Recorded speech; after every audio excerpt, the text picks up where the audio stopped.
Que bom, irmãos, estamos juntos todos aqui. E hoje, a mensagem que nós vamos receber, irmãos, eu confesso para os irmãos que ela facilmente poderia ser compreendida, facilmente poderia ser recebida aí por muitos, acho que sendo pregado por qualquer pastor, né, e recebida por qualquer igreja, ela poderia ser compreendida como um uso do púlpito em causa própria, como o pastor usando o púlpito para se defender, né, e para se beneficiar. Só que, graças a Deus, a gente não precisa ter, isso só parece, né, isso só vai parecer porque a gente sabe aqui, os que são da igreja, sabem que a gente vai seguindo aí sequencialmente, né, um livro, e a gente está em Coríntios, e já passamos por vários textos complicados, né, difíceis, e o texto de hoje não é muito diferente. Só que por uma providência divina, meus irmãos, eu não sei se é isso mesmo, tá bom? Não sou eu quem vou pregar esse texto.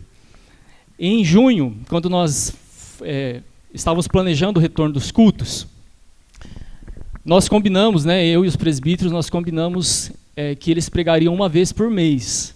Então, nós separamos toda a carta de Coríntios até o finalzinho, separamos os trechos, colocamos, né, fizemos uma planilhinha lá, todos os trechos até o fim de Coríntios, e fomos colocando lá, né, presbítero Fernando, aí Filipe, Eclésio, Filipe, Fernando, e o texto que caiu hoje para o Eclésio, por isso eu chamo ele para vir aqui, ele vai compartilhar conosco esse texto. E aí, que Deus então abençoe a nós todos e você, tá bom, Eclésio? Deus te use.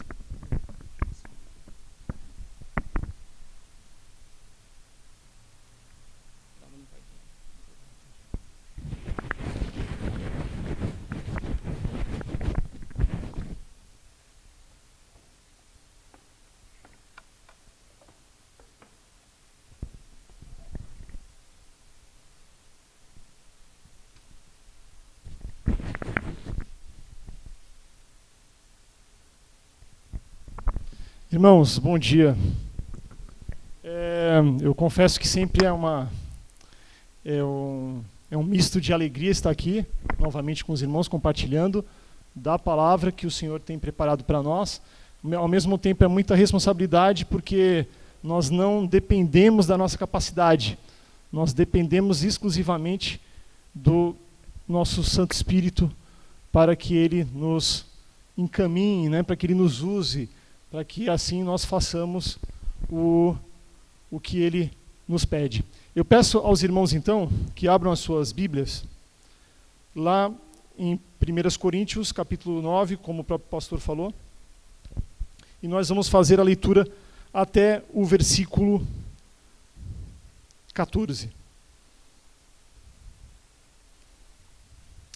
Então vamos lá. Acaso não sou livre como qualquer outro? Não sou apóstolo? Não vi Jesus, nosso Senhor, com seus próprios olhos? Não são vocês resultado do meu trabalho no Senhor? Mesmo que outros pensem que não sou apóstolo, certamente o sou para vocês.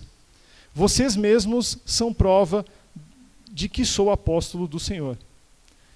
Esta é minha resposta aos que questionam minha autoridade. Acaso não temos o direito de receber comida e bebida por nosso trabalho?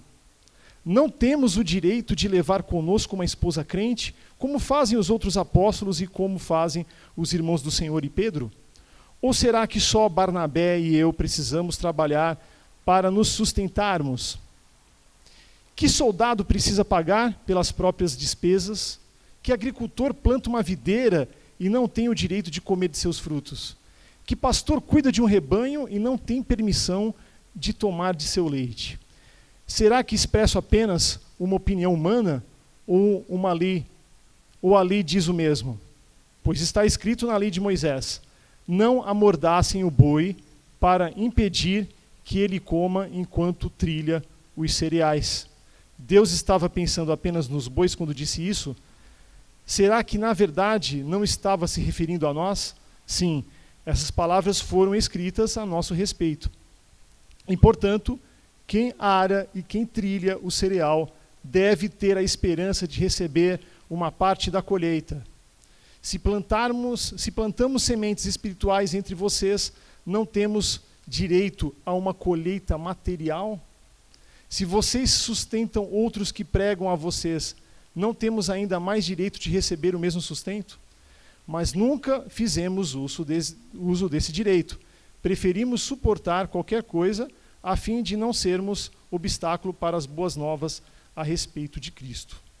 Vocês não sabem que os que trabalham no templo se alimentam das ofertas levadas ao templo e que os que servem diante do altar recebem uma parte dos sacrifícios oferecidos no altar?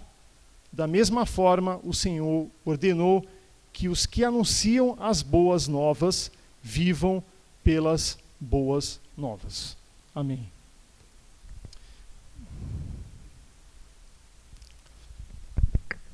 Irmãos,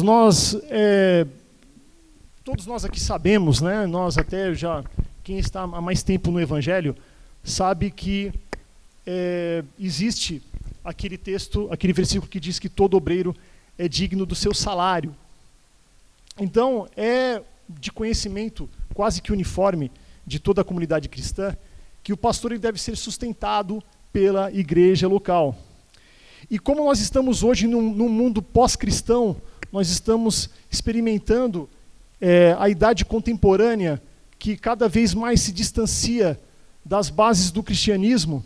Falar em dinheiro em uma congregação acabou virando, infelizmente, o tema número 1 de muitas igrejas, não só no Brasil, mas ao redor do mundo.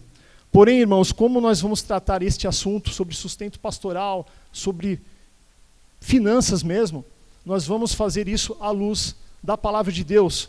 Não há nada aqui inventado por ninguém aqui da liderança da igreja, isso não é opinião nossa, é o que diz a palavra do Senhor. Nós vimos, irmãos, nessa sequência, já há alguns domingos, que o que foi falado aqui sobre matrimônio, sobre comida oferecida a ídolos, tudo isso se encaixa naquilo que o apóstolo Paulo fala sobre a liberdade cristã. Então, nós temos que fazer o uso da nossa liberdade cristã de maneira sábia, né? O último versículo lá do capítulo 8 diz o seguinte, o apóstolo Paulo fala lá no capítulo 8, no último versículo: contudo, tenham cuidado para que o exercício da liberdade de vocês não se torne uma pedra de tropeço para os fracos. Então, irmãos, nós temos que ter muito cuidado para não fazer mau uso da liberdade que nós temos em Cristo, porque nós podemos até mesmo destruir a vida do nosso irmão e nós, indiretamente, sem nós desejarmos isso, nós podemos então pecar contra o nosso irmão. E o que o apóstolo Paulo nos indica é que é extremamente duro, árduo, difícil nós não usarmos da nossa liberdade cristã. Mas, como nós falamos, como foi falado aqui no último domingo, nós temos que colocar o amor acima da nossa liberdade muitas vezes. Então, irmãos, o direito de casar-se, o direito de ser sustentado pela igreja são dois direitos pertencentes aos apóstolos. E o apóstolo Paulo fala isso a partir de uma experiência pessoal. Ele tem muito gabarito para falar nisso aí, porque ele alicerça essa opinião exclusivamente e principalmente, na sua experiência e vida pessoal. Então hoje, irmãos, nós vamos falar sobre os que vivem do Evangelho. Esse é o tema da nossa reflexão hoje. Então, os que vivem do Evangelho são aqueles que foram chamados e dão comprovação disso. É isso que nós vamos tratar hoje nesses 3 primeiros versículos. Então, os que vivem do Evangelho são aqueles que foram chamados e dão comprovação disso. Quais, então, como o apóstolo Paulo vai abordar isso, então? Irmãos, as características do apostolado de Paulo são evidentes, eram evidentes naquela época para a própria igreja de Corinto. E ele começa essa reflexão utilizando perguntas retóricas. O que são perguntas retóricas? Perguntas retóricas são aquelas que você espera uma resposta positiva. Se eu fosse falar, por exemplo, não sou eu o Eclésio, não sou eu esposo da Luciene, não sou eu membro da Livre Acesso, essas respostas seriam todas respondidas com um sim. Então, essa pergunta retórica, essa utilização de perguntas retóricas eram uma prática até mesmo na cultura grega, ali onde estava inserida a igreja de Corinto. E o apóstolo Paulo, ao utilizar essas perguntas retóricas, principalmente quando ele diz, eu não sou apóstolo, por que ele diz isso?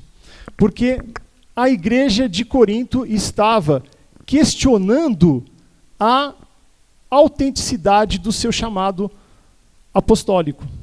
Ou seja, a igreja de Corinto ela estava examinando e julgando o ministério do apóstolo Paulo. Lá em 1 Coríntios capítulo 4, se você quiser abrir a sua Bíblia, 1 Coríntios capítulo 4, verso 3,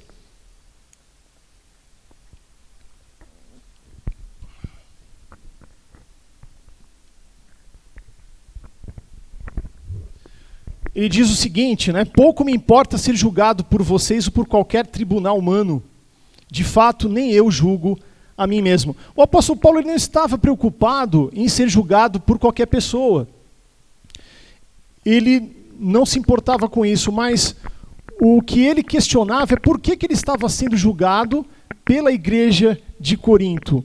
Qual o motivo da igreja de Corinto em examinar e julgar o seu chamado apostólico? O apóstolo Paulo, irmãos, ele se resumia a pregar o evangelho. E ele não utilizava de sofismas. Sofismas são argumentos, são raciocínios que são concebidos com a ideia de produzir uma ilusão da verdade. Isso era muito comum, muito usado inclusive por Aristóteles na cultura helênica, na cultura grega. E os irmãos de Corinto, eles não entendiam o porquê disso, né? Que o apóstolo Paulo ele simplesmente se prendia à palavra de Deus. E outra coisa também que fez a igreja de Corinto questionar o seu apostolado é que naquela época a comunidade de Corinto ela já tinha entre os seus membros ali os chamados superapóstolos, né? São que depois nós vamos ver na sequência da nossa reflexão de hoje. E o apóstolo Paulo ele se apresentava à igreja de Corinto como um humilde servo de Jesus Cristo. Ele mesmo disse que ele era fraco, que ele era carecedor da graça de Deus. E a partir dessa investida da comunidade em relação ao seu apostolado, ele lá na frente, lá em 2 Coríntios, nós temos esse versículo aí no slide, em 2 Coríntios 10, versículo 10, ele falou nessa oportunidade o seguinte: eu não quero que pareça que estou tentando amedrontá-los com as minhas cartas, pois alguns dizem, as cartas dele são duras e fortes, mas ele pessoalmente não impressiona e a sua palavra é desprezível. Vejam a petulância da igreja de Corinto em questionar o chamado do apóstolo Paulo. E ele estava firme na sua pregação, ele pregava a verdade, ele exortava, ele admoestava, mas ele se apresentava como um simples servo de Jesus Cristo. E outro ponto também que a comunidade de Corinto começou a duvidar do chamado apostólico de Paulo é que ele estava abrindo mão do seu sustento. Então eles diziam, bom, Paulo está abrindo mão do seu sustento porque ele não é um apóstolo genuíno, ele não é um apóstolo legítimo. Mas irmãos, vivemos hoje num mundo, eu vou me referir ao mundo cristão e ao nosso evangelicalismo tupiniquim brasileiro. Hoje virou moda ser apóstolo. Parece que muitos líderes querem um título glamuroso. Pastor está fora de moda, bispo também. Eu quero ser apóstolo. Qual vai ser o próximo? Vice-deus? Será que a gente vai chegar a ver isso aí? Eu não duvido disso. Mas quais são os 3 requisitos para um apóstolo? ter visto Cristo ressurreto. O apóstolo Paulo havia visto isso. Como vocês sabem, o apóstolo Paulo ele foi chamado por Jesus Cristo no caminho de Damasco. Ele viu o Senhor Jesus. Ter sido comissionado por Jesus Cristo. O apóstolo Paulo foi comissionado por Jesus Cristo. Lá em Atos 9, quando Ananias tem aquela visão em que o Senhor fala com ele, o próprio Senhor diz o seguinte: o apóstolo Paulo é o meu instrumento escolhido para levar o meu nome aos não-judeus, aos gentios. E a terceira característica que todo apóstolo deveria ter, era ter no seu ministério sinais, maravilhas e milagres.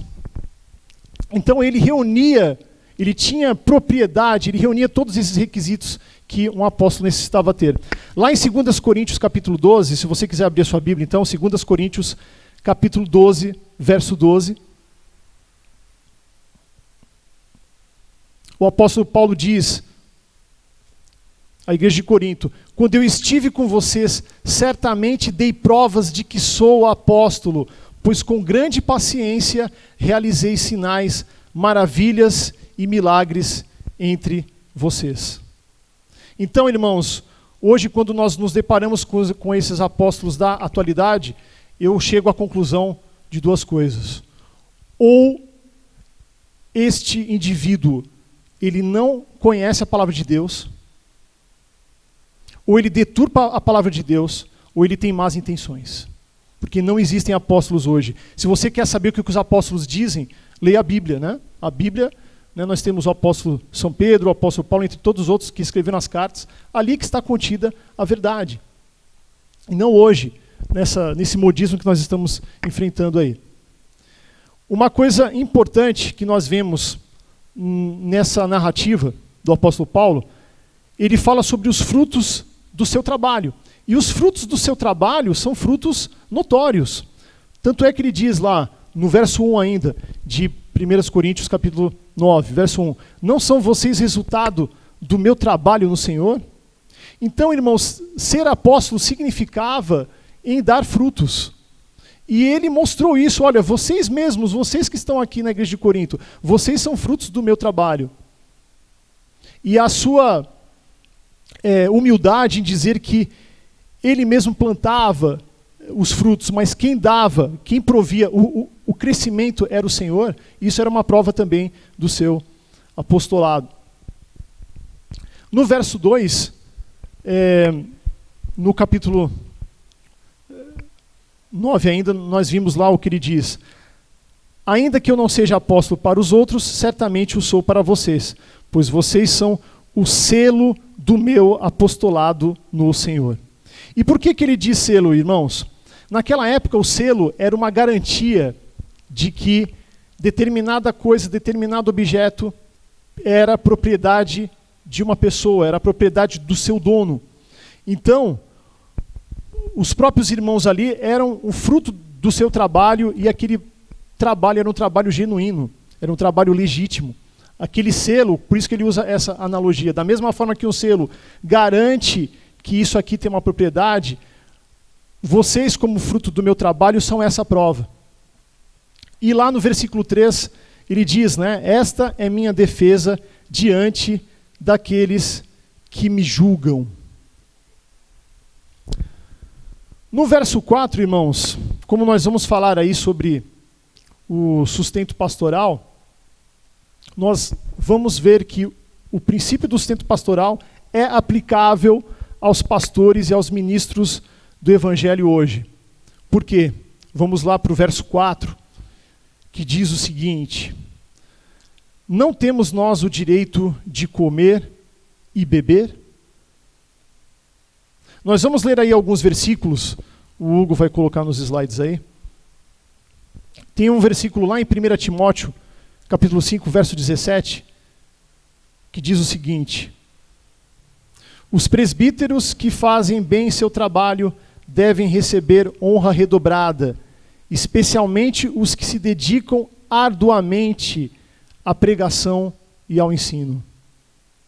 Lá em Gálatas 6, verso 6, aqueles que recebem o ensino da palavra devem repartir com seus mestres todas as coisas boas.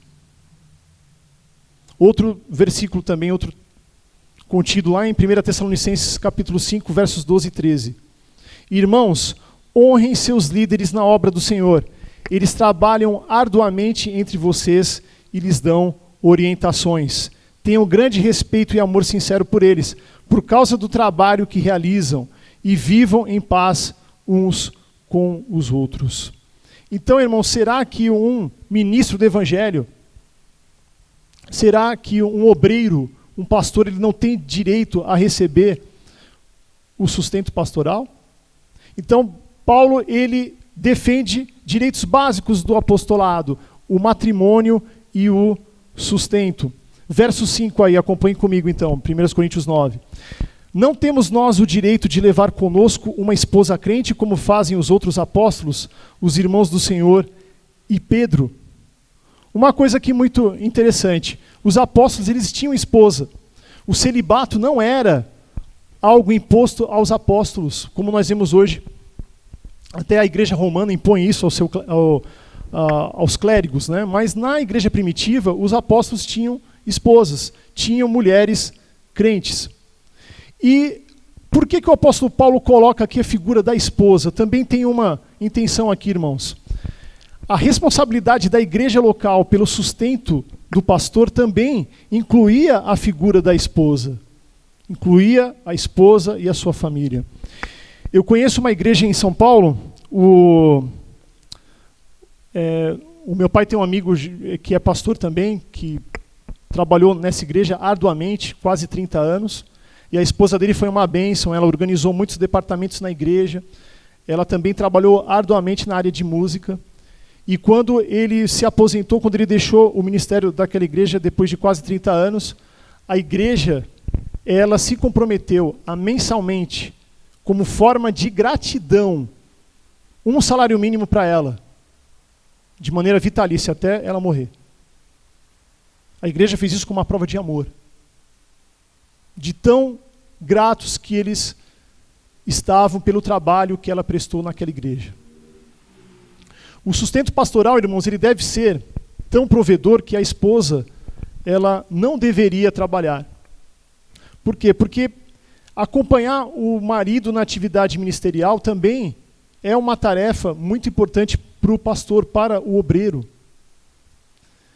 Porque hoje, irmãos, nós vemos igrejas fazendo totalmente o contrário disso. Mas, quando nós cuidamos, quando nós mantemos o pastor financeiramente, é com o intuito de que a família e o pastor estejam livres de preocupação de cunho financeiro, de ordem financeira. Eu sou filho de pastor, meu pai dirigiu algumas igrejas aí ao longo do seu ministério, e eu tenho experiências muito tristes para compartilhar. Meu pai ele chegou a ser pastor de uma igreja que, quando ele iniciou o ministério, a igreja prometeu, digamos, 5 salários mínimos. E a igreja nunca cumpriu essa responsabilidade. A igreja pagava no máximo 2 salários mínimos, não pagava em dia. Eu conheci pastores próximos à nossa família, que chegaram a pedir dinheiro para agiota, irmãos, porque não recebiam um salário decente da igreja e recebiam muito pouco, passavam por dificuldades financeiras. Eu conheci pastores que ficaram endividados juntos a banco. Pastores cujas esposas tinham que fazer até trabalho braçal, muitas vezes para ajudar a pagar as contas. Pastores que hoje recebem um salário mínimo de aposentadoria, porque as igrejas não se preocuparam com isso, né? E o pastor recebe o mínimo lá, né, que o INSS permite. E há uns anos atrás eu fiquei sabendo de um pastor que ficou viúvo, ele já era idoso, ele não tinha filhos, e ele não tinha nem casa própria e foi morar de favor numa edícula nos fundos de uma igreja. Isso é muito triste, irmãos. E o ministério, irmãos, ele é tão árduo, ele é tão duro, que o pastor, ele tem um tempo limitado com a sua família. E essa realidade ela só piora quando o sustento pastoral é insuficiente, é mínimo. Isso prejudica o obreiro mentalmente, fisicamente, espiritualmente. Eu me lembro que eu era criança e meus pais, eu sempre queria ir num parque de diversões e não pude. Meu pai nunca pôde me levar num parque de diversões. O parque de diversões nunca foi um entretenimento caro, né? Nunca foi. Hoje não tem tanto mais. E porque ele não tinha dinheiro, eu tinha consciência disso. Meu pai ele ficou cerca de quase 18 anos sem tirar férias, porque a igreja também não se preocupava nisso, né, que o pastor também tinha que ter um período de descanso. Igrejas que se recusavam a fazer isso também. Né. Durante muito tempo, eu falo isso não de uma maneira, eu não quero que me interpretem mal, mas eu e a minha irmã, durante muitos anos, nós vivemos de roupas de doação. Não tem nenhuma vergonha nisso, não há nada humilhante nisso. Só que isso, irmãos, era diferente da realidade das demais crianças que frequentavam a igreja. E eu estou falando de vestuário, estou falando de nada além disso. E isso, irmãos, é duro o que eu vou dizer agora. Isso explica, entre tantos outros fatores, por que nós vemos hoje tantos filhos de pastores aí que se tornaram ateus, se tornaram agnósticos. Eu conheço filhos de pastores contemporâneos a mim, que eles têm hoje ojeriza do evangelho, eles têm horror ao evangelho, ao cristianismo, a Cristo Jesus. E as igrejas, irmãos, que não valorizam seus pastores, elas têm uma parcela de culpa nisso. Elas têm. Não estou dizendo que isso é o fator principal, não, mas ela tem. Porque os filhos dos pastores, eles não veem os pastores sendo reconhecidos pelas comunidades. E muitas vezes, um sustento pastoral parco, ínfimo, é a mesma coisa que você pegar uma cana de açúcar, tirar todo o suco dela, né, todo o caldo, e depois jogar o bagaço fora. Desculpe, irmãos, a minha sinceridade aqui. É fruto da minha experiência mesmo que eu vi isso aí. Eu sempre costumo dizer que hoje, eu estar no evangelho, no cristianismo e na igreja institucional é um milagre de Deus na minha vida. O verso 6, irmãos, lá do mesmo capítulo, diz o seguinte, o apóstolo Paulo diz, será que apenas eu e Barnabé não temos o direito de deixar de trabalhar para termos sustento? Irmãos, os pastores, eles têm o direito de não trabalhar fora para dar tempo integral ao ministério. É um direito que lhes cabe. Até porque, irmãos, todos nós somos sustentados pelo nosso trabalho. Né? Existem pessoas que vivem de renda, mas geralmente essas pessoas que vivem de renda, elas trabalharam para isso também, ou herdaram, mas grande parte da população vive do dinheiro sustentado pelo seu trabalho, pelo seu salário. Verso 7. Quem serve como soldado às suas próprias custas? Quem planta uma vinha e não come do seu fruto? Quem apacenta um rebanho e não bebe do seu leite? Não digo isso do ponto de vista meramente humano. A lei não diz a mesma coisa? O apóstolo Paulo aqui, sabiamente inspirado pelo Espírito Santo, ele usa 3 figuras, ele usa 3 profissões para comparar o trabalho do pastor. Soldado, agricultor e pastor de rebanho. Irmãos, hoje, infelizmente, na cultura popular, para os de fora, o pastor é visto como um aproveitador. Pequenas igrejas, grandes negócios. Templo é dinheiro. É isso que está na cultura popular.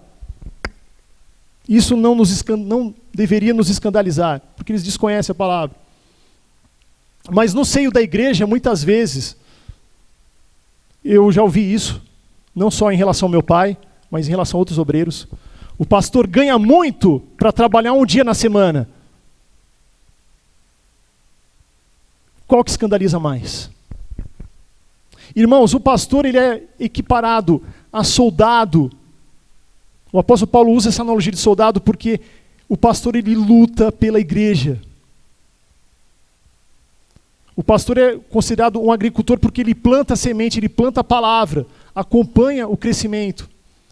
O pastor é equiparado a um pastor de rebanho, stricto sensu, né, literalmente, porque ele alimenta o seu rebanho, ele leva o rebanho para o melhor pasto e ele direciona o rebanho. Então, irmãos, a lição é clara.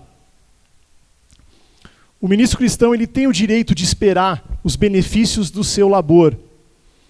Se isso é incontestável, nós não questionamos isso no âmbito secular. Ninguém aqui vai concordar que alguém deva trabalhar de graça, que alguém deva ser mal remunerado. Ninguém aqui, se eu perguntar para todos, ninguém vai concordar. Ninguém vai concordar com isso aqui. Quanto mais no meio espiritual. Irmãos, qual soldado que vai para a guerra e tem que tirar do próprio bolso o dinheiro para comprar a farda, para comprar as suas armas, todo o equipamento que ele precisa? Na hora da batalha, aqueles tiros vindo de todos os lados, granadas, será que ele fica preocupado se no dia seguinte ele vai ter uma barraca para dormir? Será que ele fica preocupado com o que ele vai comer no dia seguinte, o que ele vai beber? Então, irmãos, quando o soldado, se ele tiver que fazer isso, ele vai perder a guerra. Se o exército, que é a igreja, não lhe dá um mínimo para a guerra, o que acontece com o soldado? O soldado ele morre. Ele volta debilitado. Na figura do agricultor, uma vinícola, ela requer muitos anos de muito trabalho, de muita dedicação, de muitos experimentos para produzir vinhos renomados. Será que aquele trabalhador que trabalha numa vinícola, lá no Chile, por exemplo, será que ele não, lá na frente, ele não almeja beber daquele Merlot, Cabernet? Será que ele não almeja isso? Irmãos, se o pastor é o agricultor e a igreja é a vinícola, se a vinícola ela não permite que o pastor beba desse vinho, essa vinícola não serve para nada. Ela vai se tornar um campo infértil, imprestável. E o pastor de rebanho, um rebanho, ele produz leite, vamos falar de gado leiteiro aqui. Será que aquele pastor que apacenta aquele rebanho, que leva para comer do melhor pasto, que leva para comer que leva para beber da melhor água, que cuida, que não permite que os lobos ataquem esse rebanho, será que ele não tem o direito de beber leite desse rebanho?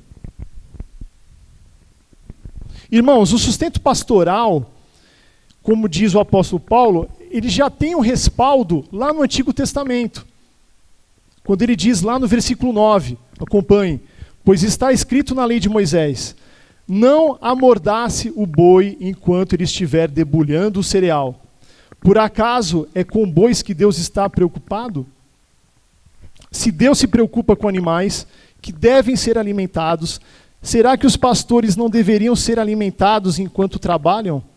Ele faz uma menção a Deuteronômio 25:4, né? E que não se deve colocar uma mordaça, uma focinheira no boi. Irmão, se o animal ele deve comer, quanto mais os obreiros. E é claro, o comer nos dias de hoje não envolve simplesmente comida. Envolve alimento, envolve vestuário, envolve moradia, envolve transporte, envolve assistência médica, envolve seguridade social para não acontecer como aconteceu com esse pastor idoso que foi morar de favor numa igreja. Eu vou mostrar uma figura aqui. Olha só. Olha essa figura aí. Esse é um boi com uma mordaça na boca. Por isso que a lei dizia, né, a lei de Moisés dizia, não amarre a boca do boi enquanto ele pisa o trigo. Então, quando a igreja ela não provê um sustento pastoral decente para o obreiro, é isso que ela faz. Guardem essa imagem com vocês. É isso aí, ó.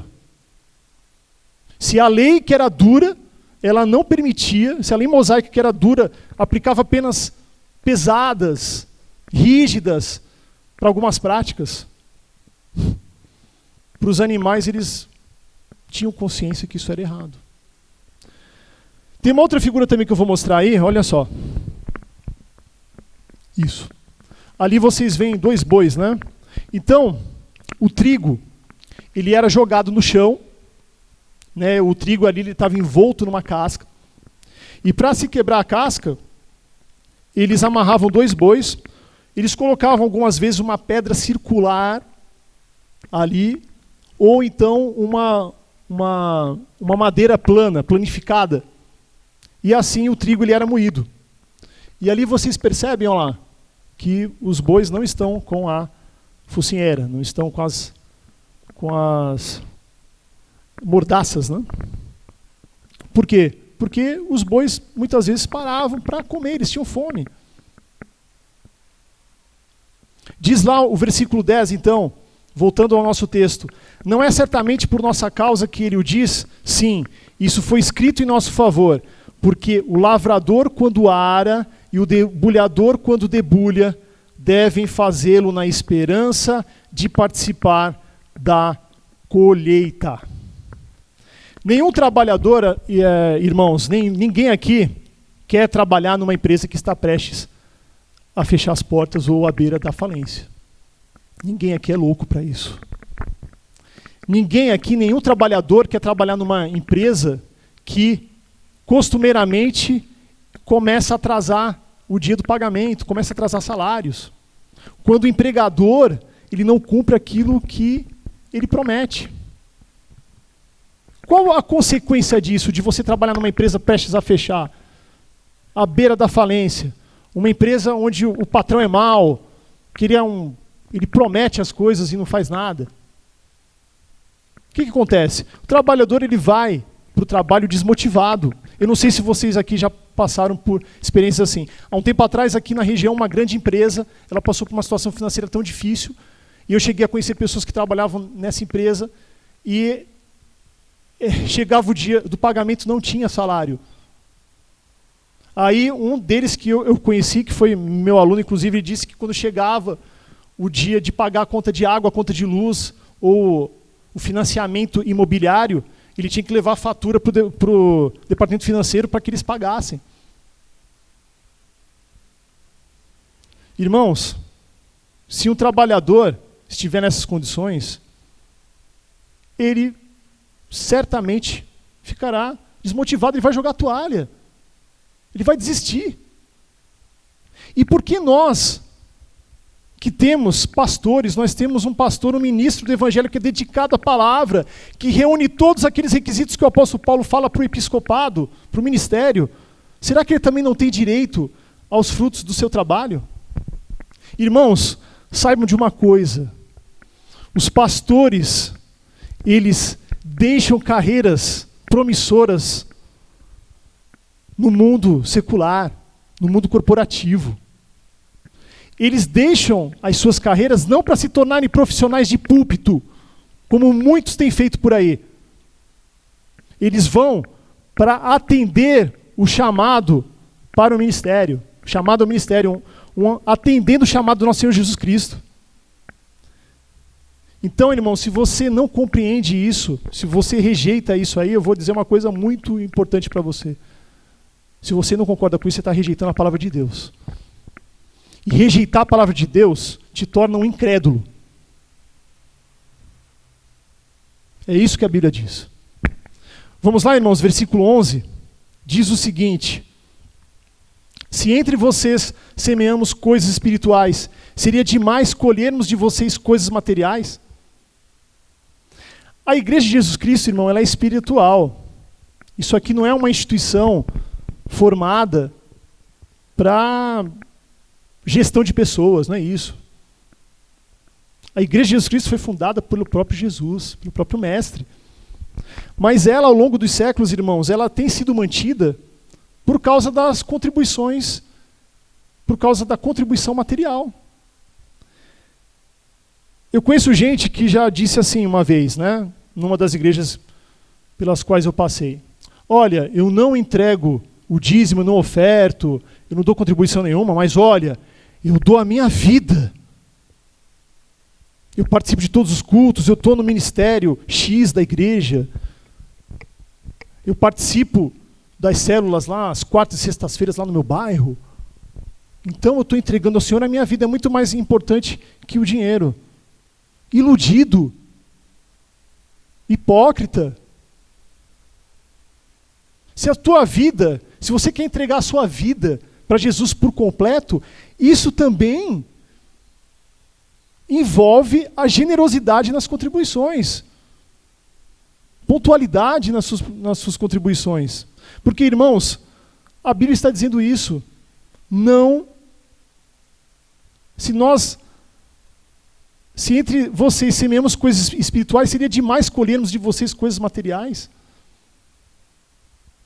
Eu conheço gente que está aí nas comunidades cristãs, nas igrejas há 10, 20, 30 anos, que usam inúmeras desculpas.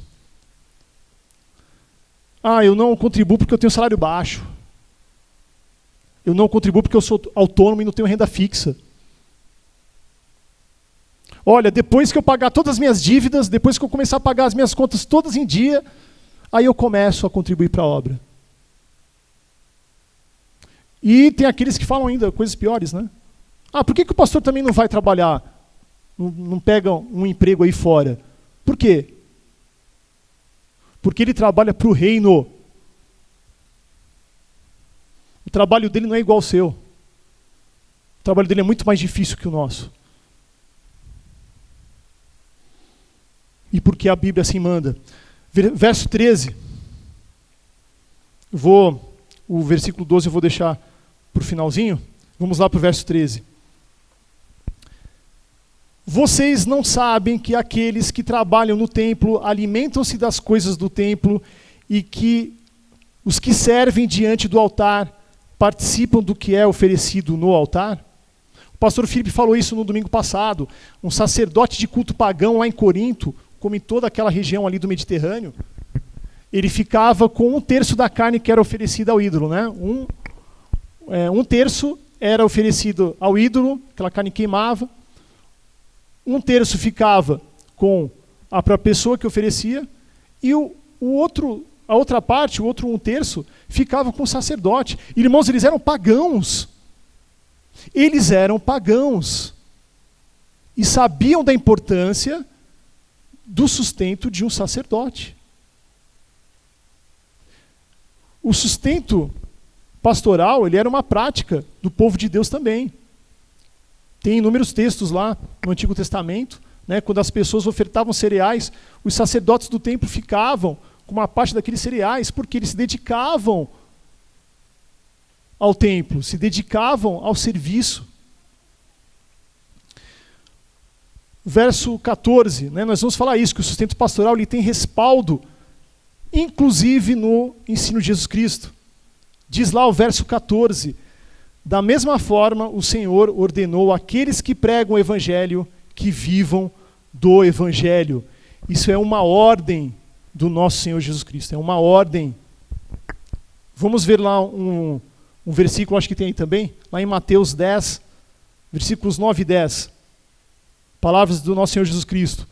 Não leve nem ouro, nem prata, nem cobre em seus cintos. Não leve nenhum saco de viagem, nem túnica extra, nem sandálias, nem bordão, pois o trabalhador é digno do seu sustento. Os apóstolos eles eram itinerantes, irmãos. Eles não levavam nada consigo. Hoje eles estavam aqui, em uma cidade, uma vila.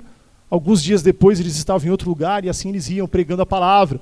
A igreja primitiva precisava disso, né? Precisava que a palavra fosse pregada, fosse espalhada. Então, se nós nos dizemos cristãos, cristão é aquele que é considerado como se fosse um mini Cristo, né? Aquele que refletia, aquele que segue os ensinos de Jesus. Será que nós vamos deixar o tema de sustento pastoral para escanteio? Nos empenhamos em seguir os ensinamentos de Cristo. Será que nós vamos deixar isso aqui de lado? Vamos lá ao versículo 12, agora sim. Por que que o apóstolo Paulo, então, negou esse direito? Vamos lá. Verso 12. Se outros têm direito de ser sustentados por vocês, não o temos nós ainda mais? Mas nós nunca usamos desse direito. Pelo contrário, suportamos tudo para não colocar obstáculo algum ao Evangelho de Cristo. E aí você pode pensar, o apóstolo Paulo tinha uma boa condição financeira? Não foi por isso que ele fez. O apóstolo Paulo, lá em 2 Coríntios 11, ali ele fala sobre as necessidades pelas quais ele passou. Será que era porque a igreja de Corinto não tinha dinheiro, não tinha recursos? Vamos ler um verso lá em 2 Coríntios 8, capítulo 14, nós temos esse slide aí também, que diz o seguinte: no presente momento, a fartura de vocês suprirá a necessidade deles, para que, por sua vez, a fartura deles supra a necessidade de vocês. Então, haverá igualdade. A igreja de Corinto não tinha problema com dinheiro. Não era uma igreja que não tinha condições, né? Até mesmo as igrejas mais pobres, né? A igreja da Macedônia era uma igreja composta por pessoas muito pobres, mas eles ofertavam dos seus pouquíssimos bens, né? Será que era isso? Também não. Não era um padrão do apóstolo Paulo abrir mão do seu direito, não era.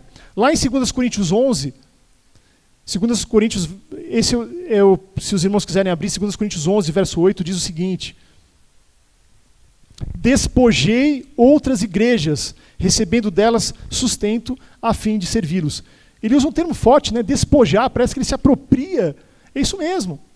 Ele preferiu receber de outras igrejas e não especificamente de Corinto. Ali ele está abrindo mão do seu direito. Lá em 1 Tessalonicenses 2, versículo 9 também, o apóstolo Paulo abriu mão do sustento que a igreja de Tessalônica poderia dar para ele, né? Depois, quando ele sai de Tessalônica lá, ele começa a receber esse dinheiro e ele aceita. Mas, irmãos, onde está a razão, então, para que ele rejeite esse sustento? Paulo aqui ele está vivendo uma situação atípica. Tá? Ele usa a palavra obstáculo. A palavra obstáculo, no grego aí, em que foi escrito a carta, significa buraco no solo, fenda no solo. Você já andou em um lugar e você não vê o buraco e você afunda o seu pé lá? Muitas vezes tem pessoas que têm torção, né? Elas torcem o tornozelo e isso causa uma dor incrível, né? Então, ele quer dizer isso: eu não quero ser para vocês um buraco no solo, eu não quero fazer com que vocês torçam o tornozelo. Eu não quero ser um empecilho para vocês. Eu não quero criar nenhum impedimento para o avanço do Evangelho. Porque quando há impedimento para o avanço do Evangelho, nós não ganhamos pessoas para Jesus, né? Na igreja de Corinto, já havia ali naquela época os superapóstolos. E superapóstolos, eles, na verdade, eles eram aqueles obreiros que apresentavam credenciais à igreja, também reivindicando esse título de apóstolos. Por quê? Olha, vejam como a coisa já é antiga, desde os primórdios da igreja. Porque eles queriam diminuir o apóstolo Paulo, eles queriam assumir a liderança da igreja. E por que eles queriam assumir a liderança da igreja? A intenção desses falsos profetas era abusar da igreja de Corinto, no que se refere, no que tange a recursos financeiros. E para não causar nenhum escândalo que esses indivíduos estavam causando, o apóstolo Paulo ele decide abrir mão desse sustento. Eu peço que os irmãos abram as suas Bíblias em 2 Coríntios, capítulo 12. Esse texto eu não tenho aqui no slide. 2 Coríntios 12, versos 11 e 13.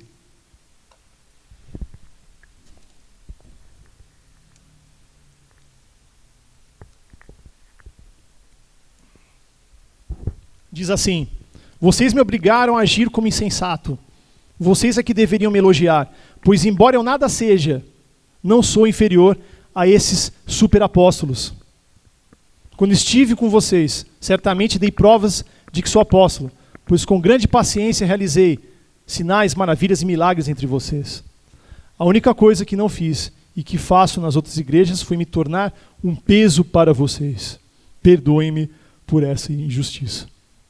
A conclusão que nós chegamos, irmãos, é que o apóstolo Paulo, ele é um exemplo que por amor ao evangelho, por amor aos irmãos, ele abriu mão do seu direito.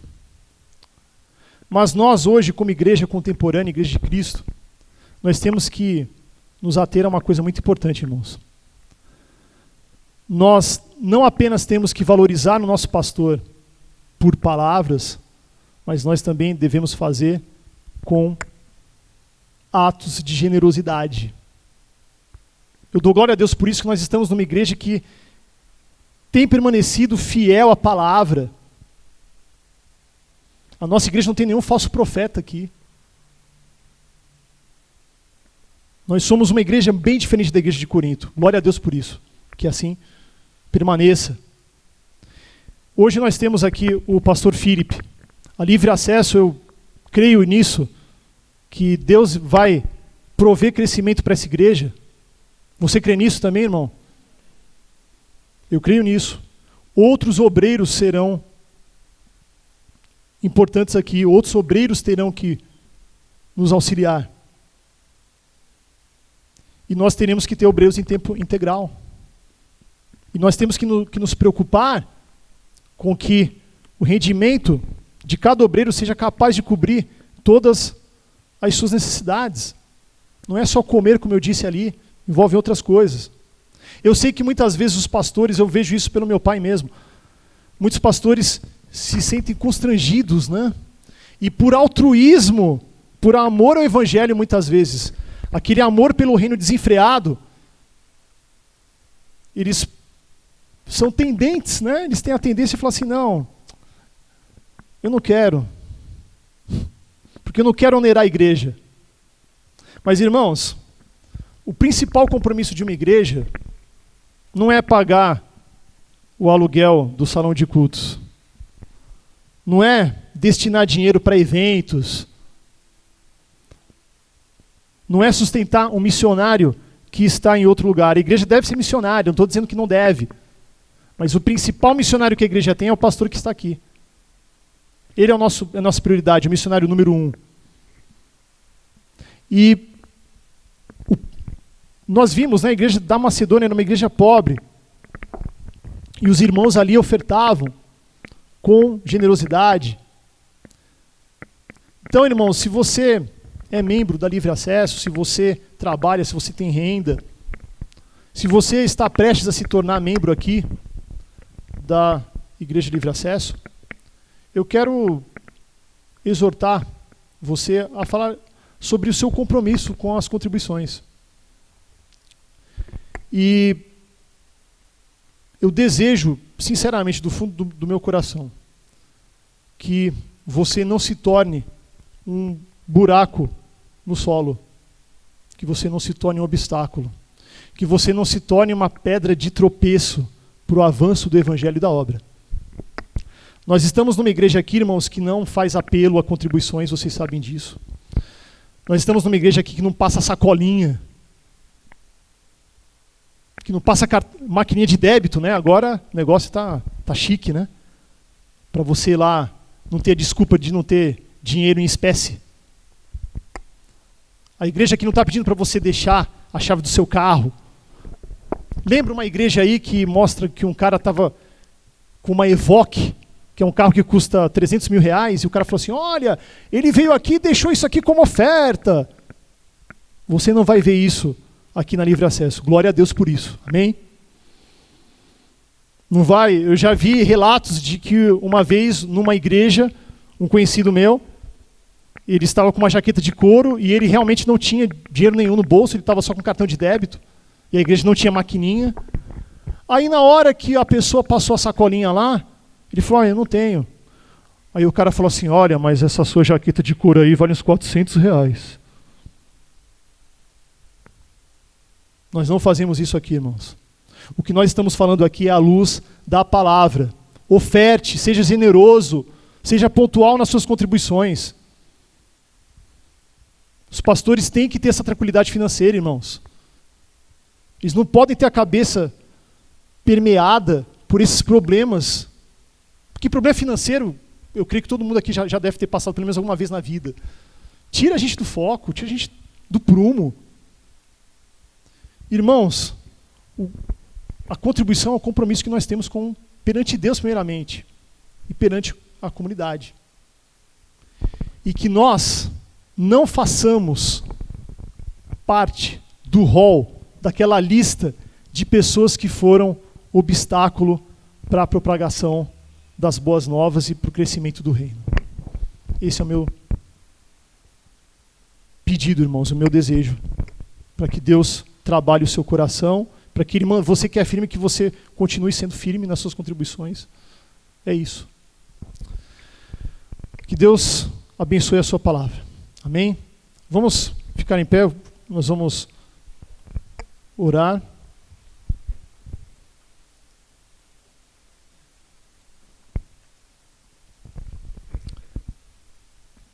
Senhor Deus, nós te damos graças, ó Pai, pela tua palavra, te damos graças, ó Deus, pelo ensinamento que o apóstolo Paulo nos deixou aqui, Senhor. Muitas vezes, ó Pai, nós temos que realmente abrir mão dos nossos direitos para que o nosso irmão ele não tropece, para que nós não sejamos vistos, ó Deus, como escândalo, como obstáculo, ó Pai. Ó Deus, que nós possamos, ó Pai, verdadeiramente valorizar os nossos obreiros, ó Senhor. Ó Deus, trabalha no coração dessas pessoas que se omitem. Elas não podem esconder isso de Ti, Senhor. Ajuda os nossos irmãos aqui que têm sido também fiéis na contribuição. Ó Deus, que nós possamos ser uma igreja que realmente valorize cada obreiro, não só por palavras, mas também com gestos de generosidade, ó Deus. Ó Pai, abençoe a livre acesso, ó Deus. Nós te damos graças porque temos chegado ao 6º ano nessa comunidade, ó Deus. Nós temos tido muitas vitórias aqui, Senhor. Mas o nosso desejo, ó Deus, é que essa obra cresça. O nosso desejo, Senhor, nosso pedido é que essa igreja possa abençoar a vida de muitas pessoas. Que muitas pessoas aqui, Senhor, se fortaleçam através da exposição da Tua palavra. Que muitas pessoas, ó Deus, se convertam através da obra aqui, Senhor. E para isso, ó Deus, nós precisamos prover um sustento decente, ó Deus, para o nosso obreiro e para os nossos obreiros que virão, ó Deus. Capacita-nos, ó Deus. Tem misericórdia de nós, ó Pai. É o que nós te pedimos, ó Deus. Em nome do nosso Senhor Jesus Cristo. Amém.